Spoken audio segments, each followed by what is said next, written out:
so much, Anna, for joining us. Thank you for having me. So first of all, congratulations on the EFN win for Exposed.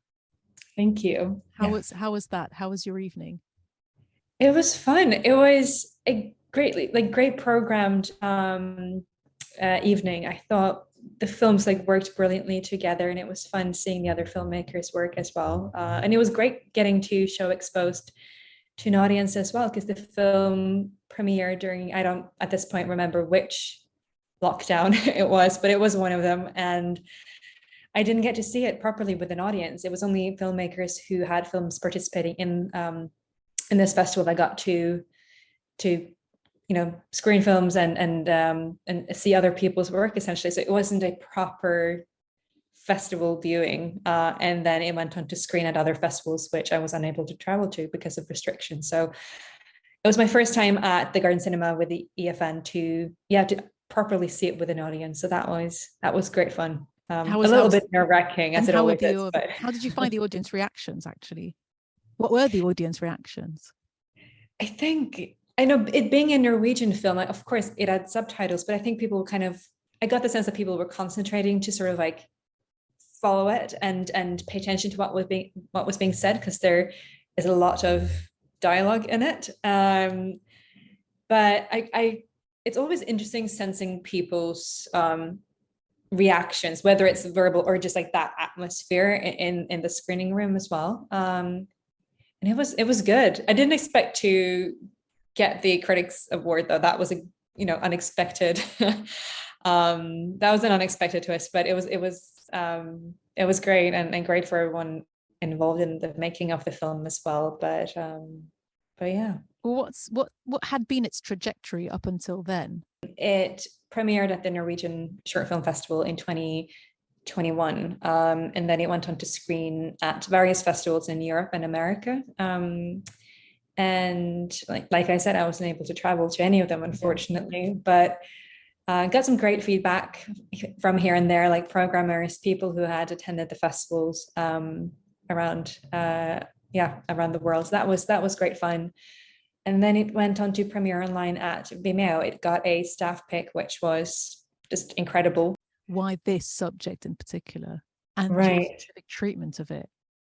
Yeah, so the film is written by a frequent collaborator of mine and a friend as well, Vilde Moberg, who plays the lead in it. She had written it and worked on it for quite some time, and then she asked me to give her some feedback on it. And I'd been wanting to do something with an ensemble set in the world of theatre and dealing with these very contemporary, very pressing issues still, unfortunately.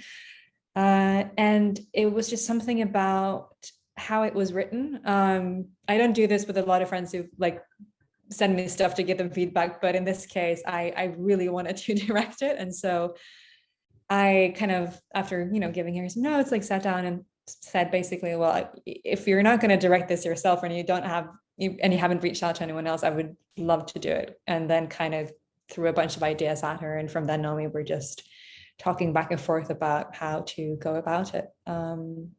So that is kind of how it all came together initially. And then we got into the Screen Talent Europe pitching forum, where we got to develop it further with some feedback from peers and participating programmers and whatnot. And that really pushed it into a state where we thought, well, now it's done. Let's go and make this. So we used the momentum of that to get some crew on board, get some actor friends of ours on board as well. And then but why the world of theatre, though? Was that a world you were familiar with, that whole kind of rehearsal process? Yeah, I mean, I'm not an actor. I love the theatre, and that was kind of how I got into filmmaking as well, because that was what was available to me growing up. And I always read plays. I loved going to the theatre. So I was always fascinated with it. And then it's something, I don't know, maybe it's from watching films like, Birdman, Opening Night.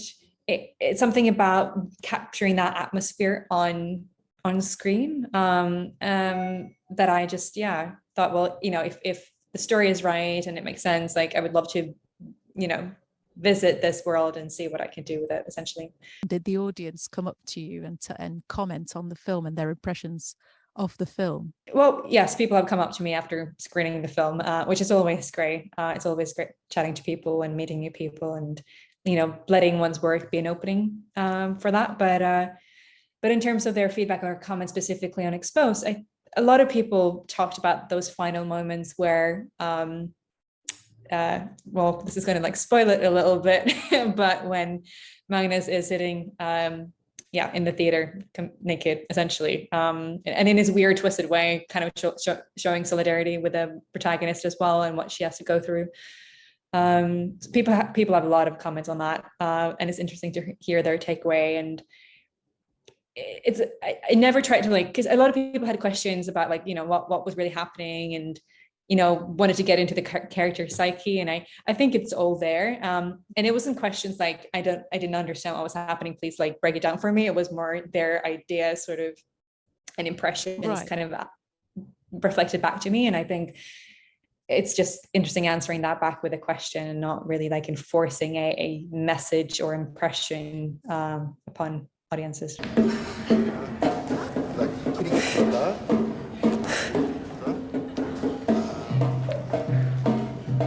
Greit. Fint om vi alle tar med dere det vi har jobbet med i dag inn i gjennomgangen i morgen. Masse fint, som sagt, men fremdeles en god del å jobbe med. Det for så vidt greit, for jeg får betalt i 6 uker til. Yeah. Did you find that the audience had conflicting opinions about the film? Did you find people had different takes on what they made of it? Yeah, not at the night. I mean, if people didn't like it, they didn't tell it to my face. But I read some comments online, which is always interesting. I don't really do it, but I've been sort of guided towards a few by crew members who have read them, or cast members who have sort of commented on a couple, and that I've gone online and read it just because I'm interested, and then I will have gone through a few of them. But people either like it or they don't. There is no middle ground. I haven't come across anyone yet that's kind of Ingrid, det går an å være naken på forskjellige måter, ok? Du kan være naken på en morsom måte! Ok, det fordi du mann, og fordi samfunnet har lært oss at nakne menn morsom. Ja, så gjør det selv da! Ja! Jeg kan godt gjøre det selv. Jeg kan ta rollen, om det fint for deg. Ja, vet du hva? Fy faen, det ikke en dum idé. Vi bare bytter kjønn på rollene. Ok, perfekt! Så når vi that had inspired you to look at the world of theatre as a setting for the film. Mm-hmm. As a filmmaker, where do you take your inspiration from? What sort of films, and even outside of the film world? I mean, I have an art background, so I tend to fall back on paintings and photography. Theater is a big one.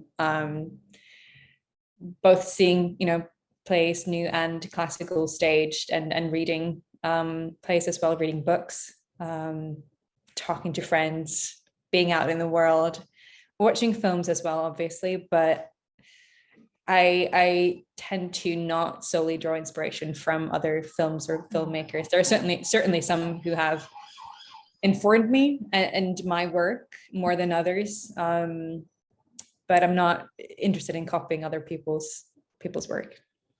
Fair enough. Well, have there been any films this year that have particularly struck you, that you've been impressed with, or you'd recommend seeing, either on the festival circuit or otherwise? Well, I haven't been able to attend any festivals this year, unfortunately, as an audience member. Apart from the few that I've attended with Exposed, I am attending the BFI London Film Festival, which I'm excited about. Currently. But I've watched a few films in the cinema, which I've been less impressed by, so I'm not going to mention them. But I've rewatched a lot of films, just all classics. And then most recently, I saw The Lobster by Yorgos Lanthimos, which I mean, it was fun, and just the way that was crafted, and trying not to take it apart and overanalyze it, but just enjoy it as an audience member. That was certainly one, and Saint Maud as well was brilliant. Oh, what did you make of Saint Maud? I liked it. And she's brilliant as well. I forget her name, Morfrid, or yeah, I can't pronounce her Welsh name. I'm gonna butcher it, but yeah. So yeah. Now that you've you know, the Exposed has been doing well on the festival circuit, what's next for you? What are you working on? I'm shooting a short film in London in a week's time, so that's exciting. Yeah, written by a friend of mine. So we're in the final stages of putting that together, and then I'm developing a feature film, which just got some development support, which I can't announce yet, unfortunately. I can imagine, yeah. But to look out for. Yes. So I'm developing that. That is a UK feature film, and then I'm also attached to direct a Norwegian television series. So a lot happening. Oh wow, a lot in many formats as well. That's brilliant. Yeah. Have you felt, last question, have you felt that the success of the short films you've made have contributed to your journey towards features and TV and so on? Have you felt like it just secured additional support and funding for that? Yeah, I think, every project grows in size and ambition. And with that, I always try and sort of use it as a way to meet new people, connect with people. I mean, you can never really plan for any festivals, like specific festivals, or like how it's going to, go online when you try and release it. But yeah, I feel like with every project, I've taken like a few steps further in terms of my career. And obviously having a few short films under my belt definitely has helped in terms of getting people's attention when it comes to this feature. And essentially that's, I guess, why they asked me to come on board the series in Norway as well. That's brilliant. We're looking forward to that. Well, thank you very much. That's all from us today. Thank you for taking part in the interview. Massive congratulations again, and best of luck with the rest of it.